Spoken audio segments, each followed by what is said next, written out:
E aí, Nação Azul. Valentim Gomes, o zagueiro argentino, não vem mais, tá? O Alexandre Matos e o Pedro Júnior agora vão explicar aí por que não quiseram, né, não adquiriram esse jogador com o Vélez Sarsfield e dar uma explicação aí pra torcida. Vamos ouvir aí o que eles têm a falar. Valente. Olha só, para começar, temos que entender o planejamento do clube. Né? O Cruzeiro estava atrás de um zagueiro. Ponto. Óbvio que quando aparecem as oportunidades, como foi o próprio Jonathan, que hoje está aqui naquele momento, o Jonathan foi uma oportunidade que está se transformando em realidade no dia a dia, já fez alguns bons jogos. E é um jogador que a gente acredita muito, assim como o João Marcelo, que também é jovem, e o Cruzeiro fez a aquisição dele há 4 meses atrás, do João Marcelo. Ainda temos o Pidjalba, que fizemos a aquisição agora. Então o Cruzeiro estava atrás de um zagueiro. Nas conversas que a gente foi tendo com algumas frentes, não só os dois, em questão o Fabrício Bruno e o do Vélez, alguns outros atletas, né? Alguns foram se afunilando, né? E a gente com muito critério realmente para trazer um profissional que chegasse e realmente tivesse uma imposição daquilo que a gente necessitava naquele momento, juntamente com os outros, e aí o dia a dia vai dizer quem vai jogar junto com o Diniz, certo? No caso do Valentim, a gente chegou por algumas etapas em acordos já ditos como feitos, e as coisas foram caminhando, né, de sempre ter alguma coisa a mais, sempre ter um empecilho a mais, sempre ter um pedido a mais, seja financeiro, seja disso. Até que no sábado a gente fez um acordo final, né, uma reunião e ficou aguardando uma reunião de junta diretiva, e a gente, depois de idas e vindas de propostas, a gente colocou um prazo final nisso, porque tem que se encerrar isso, né? Paralelamente, a gente tentando avançar em outros jogadores, no caso até o Fabrício, porque a gente precisava ter uma definição final disso, né? E a gente acertou com o Fabrício. O Valentim, ele poderia vir como um bônus, né? Agora, o torcedor tem que entender também que aqui, se tem uma coisa que o Cruzeiro, a torcida do Cruzeiro sabe, é que precisa ter responsabilidade. A verdade é que o Cruzeiro hoje já ultrapassou os seus limites das próprias pernas para caminhar. A verdade é que o que está acontecendo é que, pelo Lourenço e a família que estão fazendo os aportes, o Cruzeiro não tem essa condição. Então a gente tem que entender os limites para a gente fazer a coisa com muita responsabilidade. O Cruzeiro chegou no seu limite, ultrapassou o seu limite, a realidade é essa, algumas vezes para tentar trazer o Valentim. Só que toda hora uma coisa a mais, até foi pedido, até vi algumas notícias que velho voltou atrás, não tem nada disso, voltou atrás de nada. O que fez mais pedidos que a gente não consegue, e aí a gente deu um basta, né? Porque também não adianta. E a gente deixa isso para o futuro, a gente não sabe o futuro, o que a gente sabe é que a gente está absolutamente feliz com o que a gente tem aqui hoje. Com a chegada do Fabrício, nós estamos completos de elenco. Óbvio que clube de futebol grande como o Cruzeiro sempre está aberto às oportunidades. Acabei de citar, o Jonathan foi uma dessas, há 4, 5 meses atrás. Mas no momento que a gente fez foi de maneira organizada, no nosso limite, chegar e tentar para ter algo a mais, um bônus a mais, que não foi possível. E a gente respeita, segue a vida. Eu quero deixar claro para a torcida que não teve essa história aí, que voltou e não, nada disso.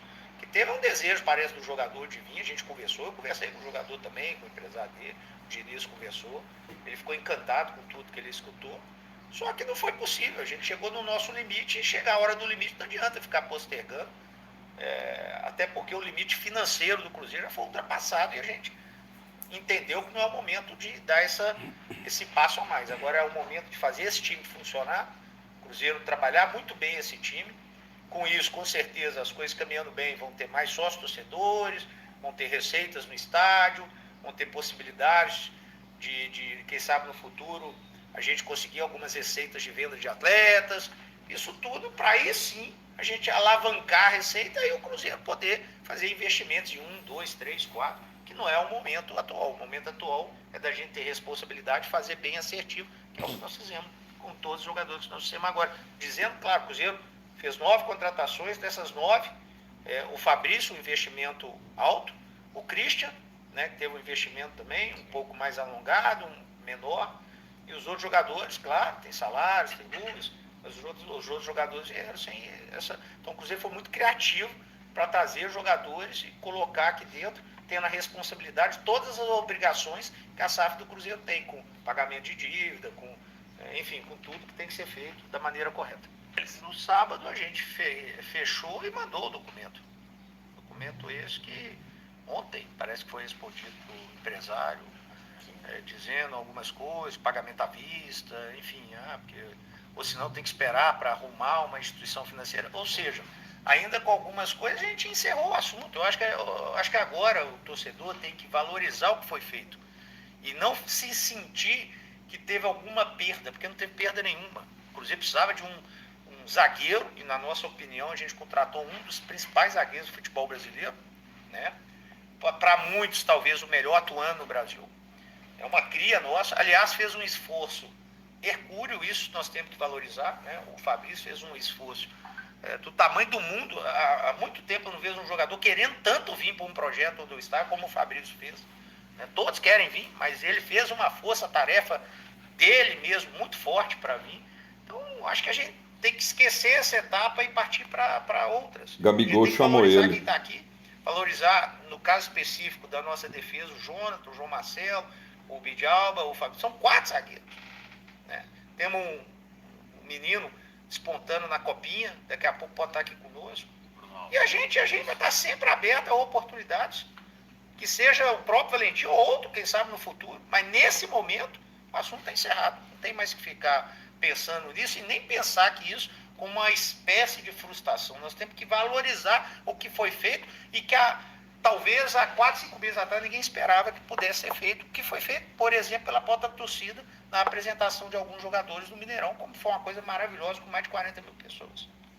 Alexandre, Pedro, bom dia. Vocês falaram que tiveram que ultrapassar os limites financeiros, né, para trazer esses reforços, para elevar o nível do elenco do Cruzeiro, que vocês estão tentando trabalhar isso desde o meio do ano, né, quando vocês assumiram. Até quando vai precisar desses aportes? Até quando o Cruzeiro vai depender dos aportes da família Lourenço antes de conseguir voltar a caminhar com as próprias pernas, eu digo assim, financeiramente? Isso vai depender muito do que a gente almeja, né, durante o ano, né? Então a gente já tem alguns aportes já pré-estabelecidos, pré-programados. E é isso aí, gente. Notícia do zagueiro aí que não vem mais, tá certo. Negociar com o argentino, sem palavra, Cruzeiro é maior do que qualquer um, qualquer jogador, qualquer dirigente. E não tem que ficar hoje em dia, né, mais mendigando atrás de jogador não, entendeu? Se eles mudaram a versão lá, né, dos fatos, o Cruzeiro vai ficar na mão de argentino, ficar na mão deles? Não tem como, né?